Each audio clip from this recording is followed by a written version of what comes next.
Does it ever feel like you're a marketing professional just speaking into the void? But with LinkedIn ads, you can know you're reaching the right decision makers, a network of 130 million of them, in fact. You can even target buyers by job title, industry, company, seniority, skills, and did I say job title? See how you can avoid the void and reach the right buyers with LinkedIn ads. Spend $250 on your first campaign and get a free $250 credit for the next one. Get started at linkedin.com/campaign. Terms and conditions apply. Welcome back to Fine Tuning with Drew Taylor, your one-stop shop when it comes to animation news and commentary.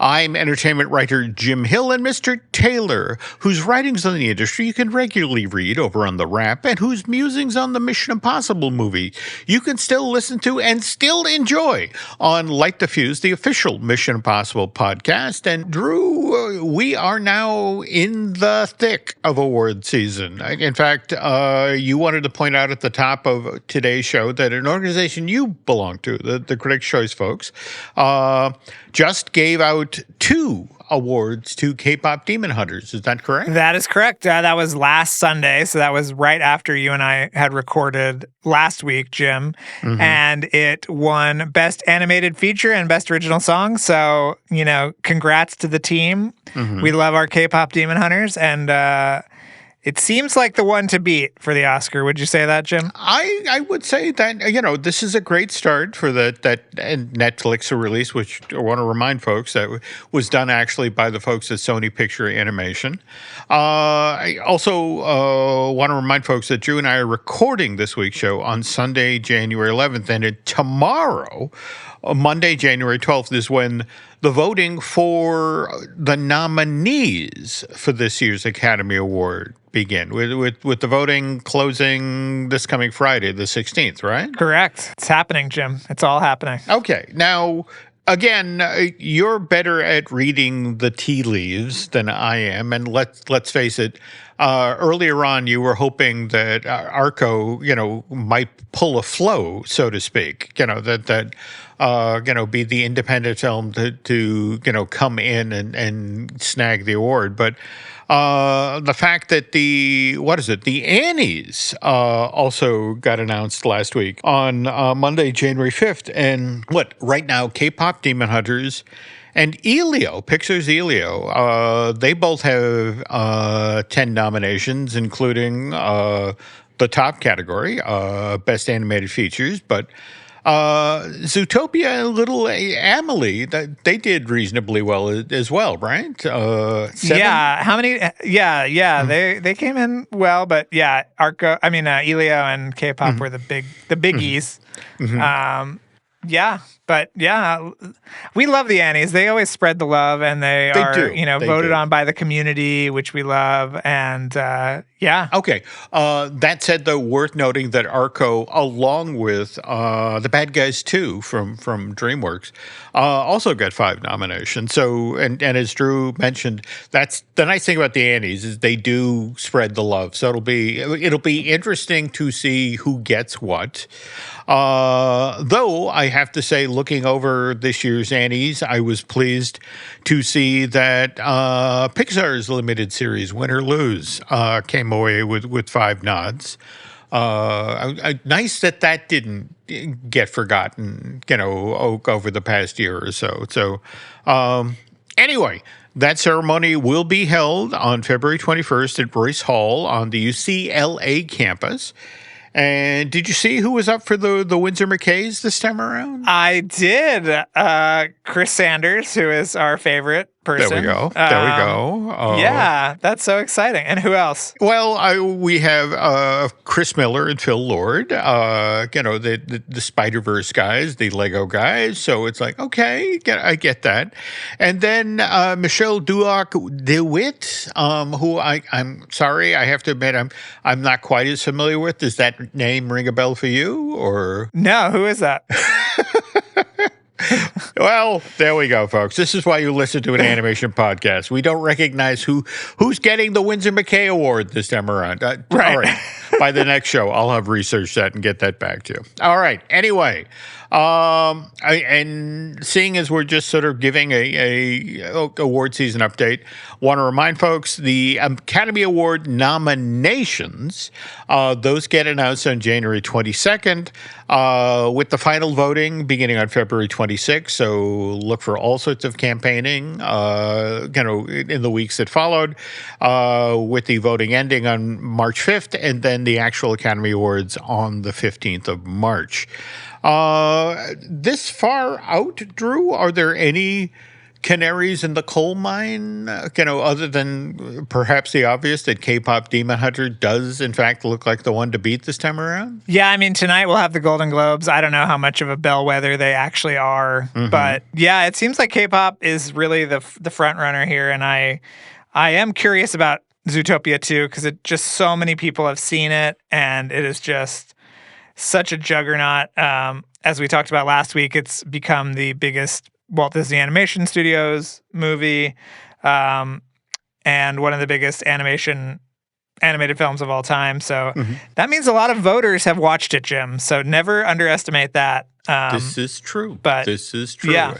And we'll talk about how Zootopia 2 has continued to do well at the box office in a moment. But before we do that, we have to acknowledge our sponsors, and that is, of course, unlockmagic.com, where you can get real discounts on Walt Disney World and Universal Orlando tickets, sometimes upwards of 12% off. And again, just a reminder, the Unlock Magic is run by the exact same folks behind the DVC rental store and the DVC resale market. And if you are thinking about heading down to Central Florida in 2026, you can pick your dates, grab your tickets, and go. Unlock Magic makes it that easy to rack up significant savings. Oh, and again, when you get your tickets, please tell the nice folks at unlockmagic.com that it was Drew and Jim who sent you. All right, so now this is the part of the show we traditionally talk about the box office, what's gone on this past weekend, and okay, the third Avatar in its fourth week in domestic release is once again number one at the box office. That's not really a surprise, is it? What is it? 342 million so far in North America, and well over $1 billion worldwide. And worth noting that Fire and Ash also easily beat the number 2 and number 3 films in release in North America. That was Primate and Housemaid, each of which basically sold $11 million worth of tickets in that same territory. Whereas Zootopia 2, 7 weeks now in domestic release, did well enough to claim the number 4 spot, $10 million in ticket sales. And so, Drew, right now, that's $378 million in domestic ticket sales. From what friends at Disney are telling me, they are anticipating that by the end of the month, in North America, they will have sold over $400 million worth of tickets. But worldwide, Zootopia 2 right now stands at $1.65 billion in ticket sales. And what's significant about that, Drew, is we once again get to talk about The Lion King from 2019, the photorealistic version of The Lion King, which that film sold $1.66 billion worth of tickets worldwide. So it's coming up fast. Zootopia 2 might blow by that. And so finally we can remove the asterisks about the, what is it? The highest grossing animated film that may not be animated. It really is animated because it's photorealistic. So that'll make you happy, right? Yeah, I'm looking forward to that. I think it'll get there. And, I hate comparing things to The Lion King, and Disney hates it too. So everybody will be happy, Jim. It'll be great. Yeah. There we go. Okay. Finishing out the animation portion of the domestic box office this past weekend, Search for SpongeBob was in the number 8 position with 3.8 million in ticket sales. That's gross so far 63.6 million in North America. David, on the other hand, from Angel Studios, number 9 position with $3 million, but $75 million total in 4 weeks in the North American box office. By the way, the sing-along version supposedly dropped this past week. I was kind of intrigued that Angel Studios doesn't do the usual push, so to speak, promotional wise. It just, I think you've talked about the backers and the angels, the studio itself, that they just reached out directly to the folks, their customers, and said, "Hey, sing along starts, this week. Come on out." So it'll be interesting to see long term what the sing along version does for the overall North American box office. And again, we talked briefly on last week's show about how Angel Studios has a different sort of business plan. That said, though, if you go over to Angel Studios' website, they do in fact have a store, and they have 24 David-related products over there. There are books, there are hats, there are T-shirts. There's even a goat plushie. Jim, this is not an episode of I Want That Too. I understand that. My agenda going over there was I wanted to see if they were doing pre-orders on the Blu-ray or the DVD, and so far, no. So kind of intrigued by that. But that said, circling back to that goat plushie and also talking more about farm animals, Drew, you broke this story this past week over on The Wrap that GKIDS has taken on the third Shaun the Sheep film from Aardman, the Beast of Mossy Bottom, and we now have a locked-in release date, right? Yeah, it'll be out this Halloween. I don't know if we have an exact date yet, but if you saw the little teaser, Jim, there was definitely some Halloween vibes with a jack-o'-lantern. And yeah, this is the first theatrically released Aardman movie since, maybe the first Shaun the Sheep movie. Because the second Shaun the Sheep was direct to Netflix, Chicken Run 2 was direct to Netflix, and the most recent Wallace and Gromit film, Vengeance Most Foul, was direct to Netflix. So, yeah, okay, it was Early Man actually in 2018. There we go. Yeah. I was thinking it was the soccer movie. So, yes. All right, well, everyone remembers Early Man, right? All right. They can't all be winners. On the other hand, GKIDS, which, let's remember, was acquired by Toho last year. What kind of fascinates me about, we've got the Beast of Mossy Bottom coming out for Halloween, but didn't we also get an announcement this past week about the sequel to Godzilla -Zero? Isn't that coming out through GKIDS in November this year? Yeah, November 6th. Godzilla -Zero, Jim. The first one was Godzilla -1. So, yes, we are. Which no one is telling me what that means yet. But if the first one was before the original 1954 movie, could this be taking place concurrently with the original 1954 movie? Is it a remake of the original movie? I have many questions, Jim. I do as well. But at the same time, what I have to admit, what I loved about Godzilla -1. Again, remember the very big deal that was made back in 2023 about the fact that wasn't the entire effects budget for this movie like just $1 million? And yeah, I think the whole movie was made for like less than $10 million or something, like something crazy. But it then goes home to take home that year's visual effects Oscar because it just looks so amazing. So I don't know. I tend to group that one with Flow. I love these movies that aren't supposed to take home awards that do. But at the same time, great effects can actually make a movie, and which we'll discuss further in the next part of this week's Fine Tuning. But first, this. And we're back. Okay, folks, we will continue on with the news of the week. But before we do, we have to acknowledge a significant loss in the animation community. Did you hear about Guy Moon, Drew?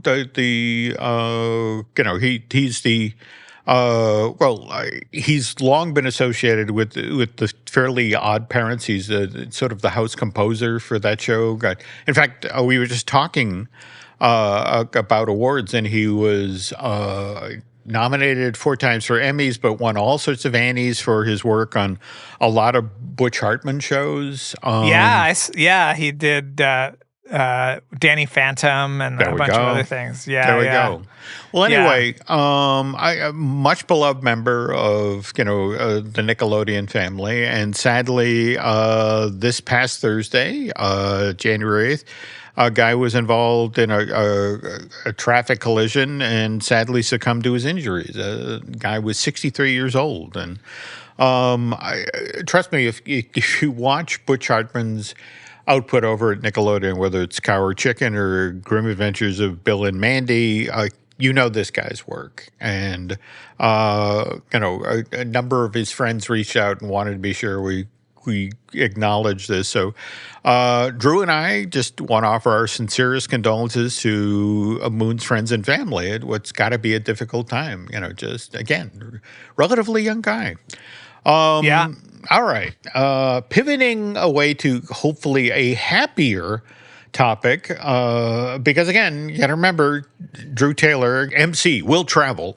I have to ask, any panels or presentations that you'll be moderating in the coming weeks, or? Not this week. I have a trip this week, and so that's kind of keeping me out of things. But as soon as I know, Jim, you will know. Although I say that, and then I get 5 things that I end up doing right after we record. But anyway, as much as I know, you will know. But I always appreciate you giving me the room to plug. And remember, a number of times Drew has done events at Gallery Nucleus, which is at 210 East Main Street in La Alhambra. And I bring that up because later this month, on Sunday, January 25th, we were just talking about Zootopia, and they're having a panel and a signing there for the Art of Zootopia book from Chronicle Books. And again, that'll be Sunday, January 25th from 2 to 4 p.m. But you got to RSVP, people, and you can do that at the Gallery Nucleus site through Eventbrite.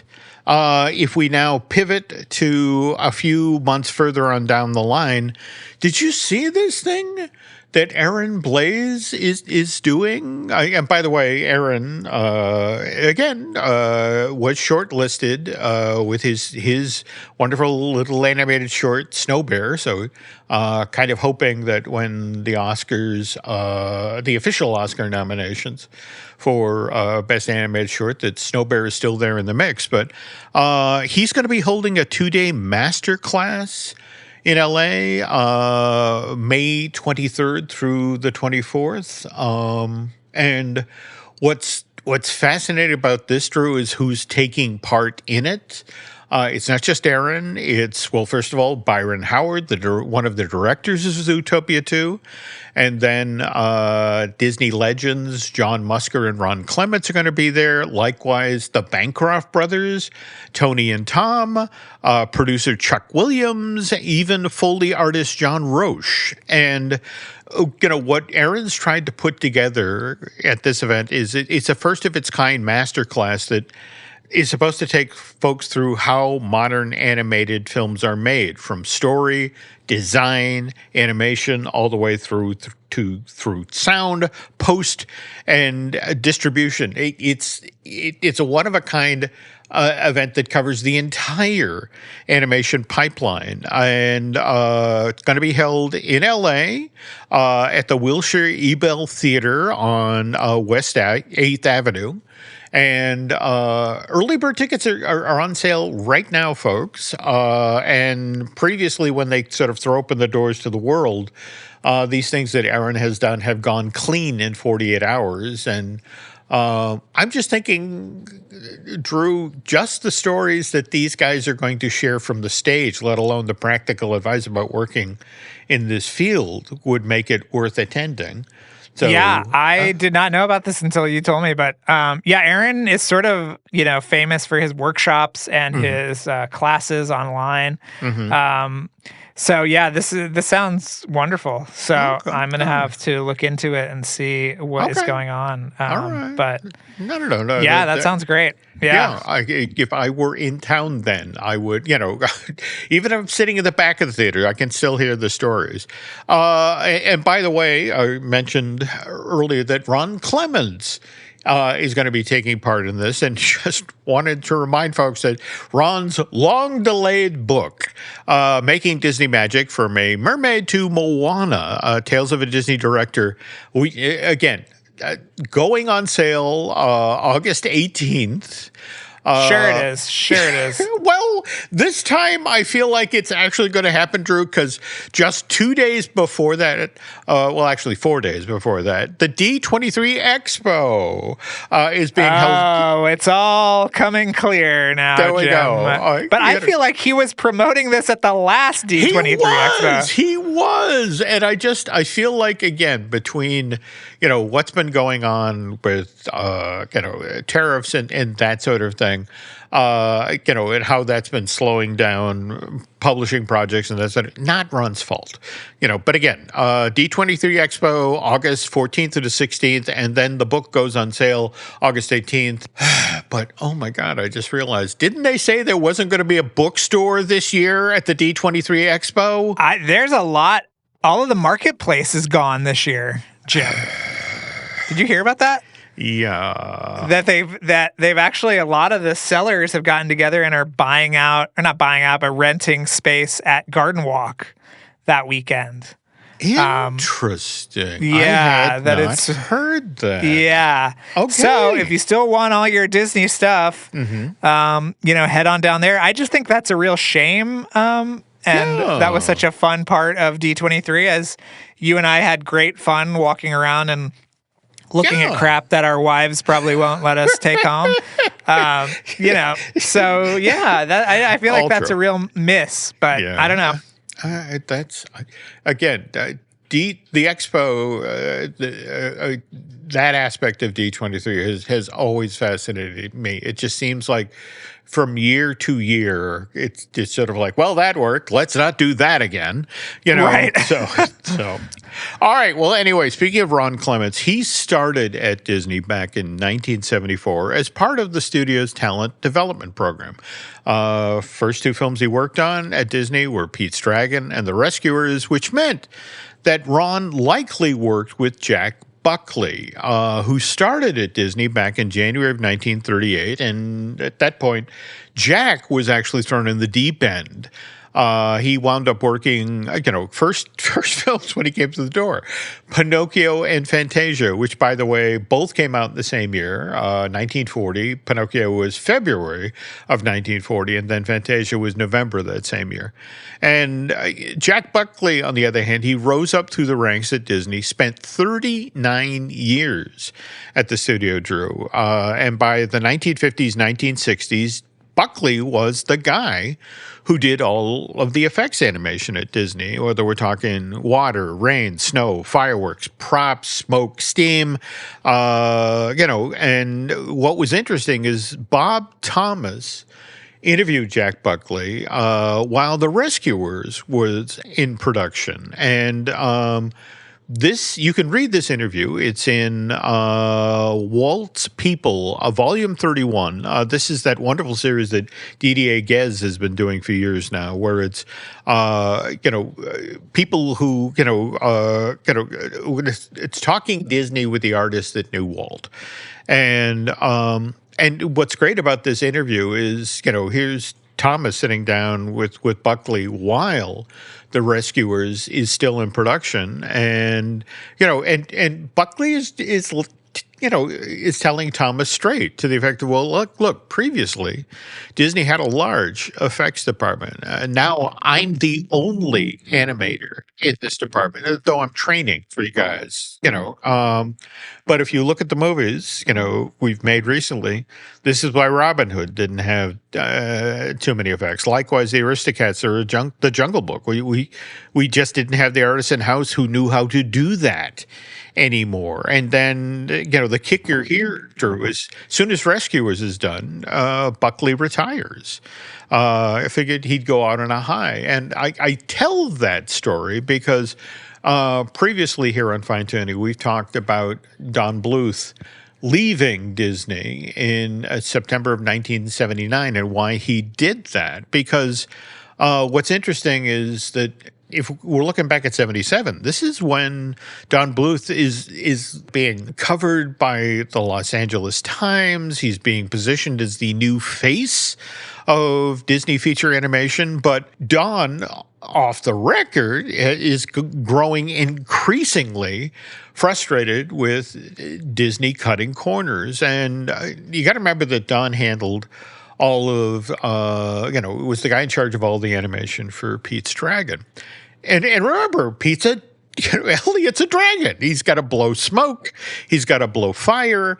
And, to Don, who's a student of Disney history, it's like, well, look, if you look at Bambi, oh my God, the fire that we did back in 1942. I mean, we used frosted cells and we used color pencils and it looked great. Or if we jump ahead to Sleeping Beauty, in 59, that looks equally ambitious, whenever Maleficent is, it's spitting out fire.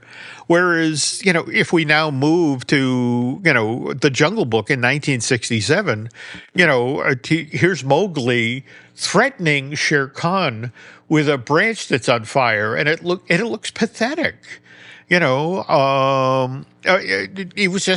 was clearly just a painted cell because there weren't people left in the building at that point who knew how to do that. I mean, Jack was the only guy there and he only had so much money to spend. And if we look at the Rescuers, we can also see that sort of, we don't have money for that. For example, you look at Bernard and Bianca today from that film from 77, and kind of interesting, they don't have whites to their eyes, because that was literally a financial decision made that if we don't have to paint the whites of Bernard and Bianca's eyes, that will be a cost savings when it gets time to ink and paint. And this, Drew, this clearly frustrated Bluth. He would go down to the basement in the feature animation building, to the morgue, which you've heard studio vets talk about this, right? Where it was, the high security facility, the early, the early version of the ARC, right? The Animation Resource Center. Only in this case, instead of climate controlled, high security, it's a thing made out of 2x4s and chicken wire. And this is where all of the previous drawings for other, Disney animated films are kept. In fact, there's a lot of folks who will flat out say that's how, security was so poor at Disney Studio back in the day. You remember the story about the Destino, how the Salvador Dali originals actually got stolen? No, I think we might have talked about it on the show before, but if you want to refresh people, go ahead, Jim. Well, again, Salvador Dali was working on, I guess it was originally intended for an expansion of Fantasia, but he was working with John Hench on this project in the 40s that was about ballet and baseball called Destino. And eventually Disney abandoned the project and all of the artwork then wound up down in the morgue until one day in the 1960s when somebody wasn't looking, a lot of this artwork literally walked out of the building. And the worst part of it is Disney didn't notice until individual pieces started showing up on the art auction block. And it was like, wait a minute. that's copies of our stuff. It's like, no, that's our stuff. How did it get out of the building? And they eventually got it back, because again, the gentleman who was selling it, the art house kind of ratted him out. And, Disney, to avoid embarrassment, it's like, please return this stuff. And in the end, what was interesting is about how they shut down the auction was that they had John Hench get in contact with the art house and basically told them, look, I know you think you're selling a Salvador Dali drawing, but I worked with Salvador on this project. In fact, I got really good at copying his style. So that's not a Salvador Dali drawing. That's a John Hench drawing. And if you sell it as a Salvador Dali drawing, you're opening yourself up to a lawsuit. So anyway. Wow. Also, good to remind people that snitches get stitches and wind up in ditches.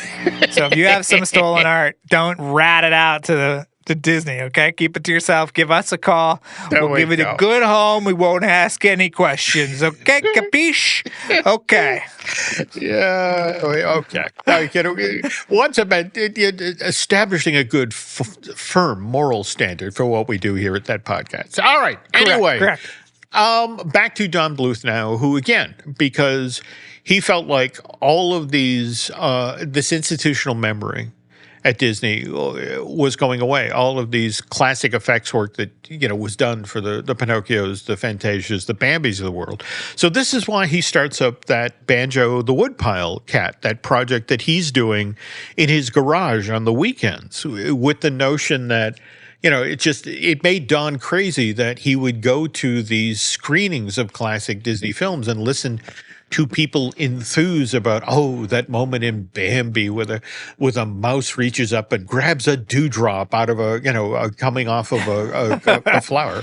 And, and meanwhile, they're just trying to get dewdrops on spider webs for Fox and the Hound. And Disney management's like, no, that'll cost too much, or we don't have a guy in the building anymore who can do that. So to Bluth's way of thinking, Banjo the Woodpile cat was, in fact, he deliberately concocted the story of this film with as many effects-driven moments as possible so that with the idea the people who were working in his garage on the weekends could then practice these skills, learn them again, and then they could come into work, their day job at Disney. And it's like, hey, I know how to do the dewdrops, for the spiderweb and the Fox and the Hound. Don't worry about it. That let's put that scene back in the movie.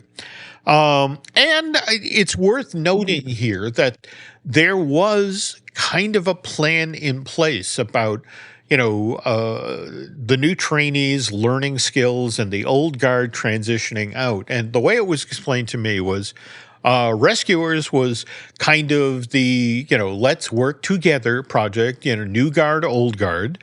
It was Fox and the Hound that was the transition film. The notion was that, people would do some work on it and then step away. In fact, Frank and Ollie, this was the very last film they worked on at Disney. Then behind that, as the film that would sort of put the new kids in the spotlight was Musicana, which was going to be sort of a modern generation Fantasia. And this was the one that was going to mix the music of Louis Armstrong with the Beatles. And then finally, on the other side of that was the truly ambitious Black Cauldron. And but understanding at the same time that there are still kids stepping off the conveyor belt from CalArts, or where the character animation department had started in 75. And so it's like, okay, we still need things for the young kids to work on so they can then transition up to the full features. So it's things like the small one, Mickey's Christmas Carol, and Where the Wild Things Are, the John Lasseter, Glenn Keane thing of the Murray Sondak book. And so this is why Bluth is looking at, Banjo the Woodpile cat, and it's like, well, of course, when I offer this to Disney, they're going to take this. They've got this whole series of featurettes they're going to do, and it's Disney people who are working on it. So, this will be fine. Nothing's going to happen. Nothing's going to go wrong when I present this to Ron Miller. And in a sec, when we get back, we'll explain why things went so bad when Don and Ron got together. All right, Drew, we're back. And I have to ask, have you ever actually seen Banjo the Woodpile Cat? No, us talking about it makes me want to watch it. Obviously, it is such a key kind of instigator, I would say, in this whole Don Bluth revolt of 1979. You know how much Disney loves people working on outside projects, Jim. They love it. Yeah. They absolutely love it. Yeah. They're very enthusiastic about this. Well, it's worth taking a look at, folks, because and then looking at it from both Don Bluth's point of view and Ron Miller's point of view. Because Don Bluth was looking at it and it's like, look at this featurette. There are things in this movie that we haven't done since Pinocchio or Fantasia or Bambi. And from Ron Miller's point of view, it's like, well, yes, that's true. But what I look at here is more of a training exercise than an actual movie. And that's the thing. The story for Banjo the Woodpile Cat is a little shaky, and that's largely because midway through production, Don, looking at the fact that Disney was making the small one and Mickey's Christmas Carol, was like, oh, they're in the market for holiday specials. Oh, okay. So midway through production, they suddenly start cramming Christmas into Banjo the Woodpile Cat. And the story, it's not an easy transition, Drew. It really feels like what it is. It's like midway through, we need to make this a Christmas movie. But again, from Bluth's point of view, the Jack Buckleys of the world, the guys who'd done this effects work, were retiring. And this was a vital thing that they were doing with Banjo the Woodpile Cat. Whereas from Ron's point of view, it's like, what is this about? I mean, literally, we're telling the world you're the new face of Disney feature animation. In fact, we are making a concerted effort to push Wooly Reitherman out the door. In fact, the joke during that period is like, hey, Frank and Ollie are making a book. Wooly, why don't you go write a book? In fact, why don't you start a book right now? And Wooly didn't want to write a book. He wanted to keep directing animation. And but Bluth, it's like, you're the heir apparent. Just hang in there. We'll get these old guys out of the way, and you can then be in charge. And to Bluth's way of thinking, the fact that they had rejected out of hand Banjo the Woodpile Cat, which, by the way, was being done by artists who worked at Disney. So it's like, what do you mean? It's not worthy of going out under the Disney label. It's made by Disney artists. But it was like, no. Thank you for sharing this, but we don't want to distribute this. And so, all this time, all this effort, all this money suddenly going nowhere. And Don got a hair up his butt over this. And you have to remember, on previous edition of Fine Tuning, we talked about those two former Disney executives who had stepped away from the company and had set up Aurora Entertainment, which was going to be a company that produced animation, that would eventually be in direct competition with Disney, but they needed somebody to run the studio. And they had heard that Don was unhappy because of what Ron had said about Banjo the Woodpile Cat, so they began to have conversations away from the studio. And eventually Don got on board with the idea, but then realized that, well, I'll need a staff. I'll need people to make these movies. And of course, a lot of these folks were in his garage every weekend or had been working on Banjo. And so it was relatively easy to have conversations away from the workplace and see if these folks were willing to come along. And as Drew mentioned, this brings us to September of '79. And, and what's interesting is that Don leaves Disney Studio on his birthday. And he takes 17 staffers with him, which at a time when the entire staff of Disney Studios, or the animation side, was only 75 people, to take basically a quarter of the staff with you as you go out the door, that was devastating, Drew. They immediately had to take everything they'd been telling their distribution partners in the theaters about when they'd be getting Mickey's Christmas Carol and when they'd be getting Fox and the Hound, and effectively tell them, add a year to that. We're going to have to staff up again. We're going to have to find people to finish these films. It was not a great time, but in hindsight, if we now look back at September of '79 and, what happened then, I guess there's no other way to put it, Drew, is that it gave Disney a necessary kick in the ass. And more to the point, it was one of those inciting events that eventually led to Michael Eisner coming through the door, 5 years later, September of 1984, and which then led to the the rebirth of feature animation. Though oddly enough, one of the events that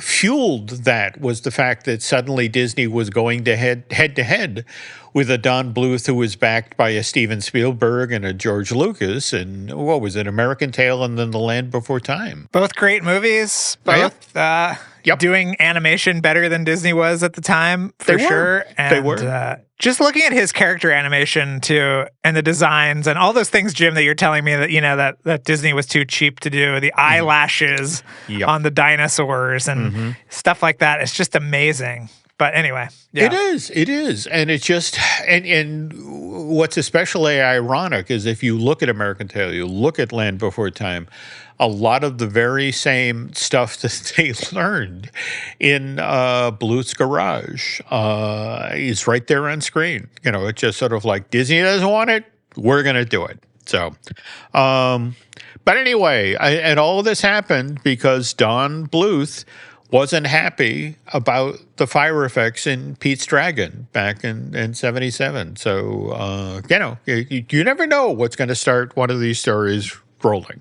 Well, anyway, folks, of course, in order to start a fire, you got to light a match. And the other thing you can do with a match is you can light a fuse. It's true. And by the way, if you're not already listening to Light the Fuse, which is the official Mission Impossible podcast, then you're missing out on something really special. Drew did that podcast with Charles Hood, and by the way, there are nearly 300 episodes in that show's archive, and each of them are loaded with all sorts of amazing behind-the-scenes stories. By the way, kind of hope you folks say the same thing about the other shows we post here at Jim Hill Media, that we have amazing stories there, and of course, I'm talking about Disney Dish that I do with Len Testa, the Epic Universal podcast I do with Eric Hersey, who produces a lot of the shows here at Jim Hill Media. Likewise, I Want That Too. That's the Disney Merch podcast that Drew was so kindly enough to promote earlier in today's show. I do that with Eric's lovely bride, Lauren. Also, Wednesday, January 15th, we've got a brand new episode of The Case For with Chris Cox debuting. That's our new comedy podcast we do here. Also want to remind you that later this month, there'll be a brand new episode of Disney Unpacked. That's our Patreon project. The one that Len Tess and I do with veteran Imagineer Jim Schul. And this month we'll be using Tokyo Disneyland's Pooh's Honey Hunt as an excuse to pay tribute to the late, great Imagineer Eddie Sato. And speaking of great, want to thank Eric Hersey and David Gray for the great job those two do when it comes to editing and producing this podcast. Another quick favor to ask you folks, if you could please head on over to Apple Podcasts and rate and review, well, not just this show, but Light the Fuse. Also, social media. Drew, where can the nice folks find you? On X/Twitter and Instagram as Drew Tailored, like a tailored shirt. So, yeah, check me out there. Always doing something. But yeah. What about you, Jim? Well, for me, you can find me on X and Instagram as Jim Hill Media, and then over on Facebook as Jim Hill Media News. And for now, folks, that's going to do it. So on behalf of Mr. Taylor, want to thank you for listening to this week's episode of Fine Tuning, and just want to remind you that Drew and I will be back with a new show next week. So until then, thanks for listening.